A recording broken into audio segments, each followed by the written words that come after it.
ధర్మం. నీకు అక్కడికి రమ్మంటే ఎక్కడి నుంచి వస్తుంది? ఇతని రథచక్రము పైకి లేవదు అర్జున, ఎందుకంటే ఇతనికి శాపం ఉన్నది.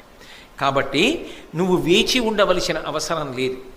అతని రథము భూమి మీదకి సక్రమంగా వస్తుందనుకుంటే ఆగవచ్చు, అది వచ్చే సమస్యే లేదు, ఎందుకంటే అది శాపం.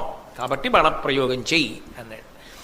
వెంటనే అర్జునుడు ఒక దివ్యమైనటువంటి బాణాన్ని తీసి, ఏను తపశ్చరణంబున దానంబున గురుజనాభితర్పణమున నిత్యాసూన వ్రతశీలుడని నీయు కర్ణు తలత్రించు ఈ శరమనియన్.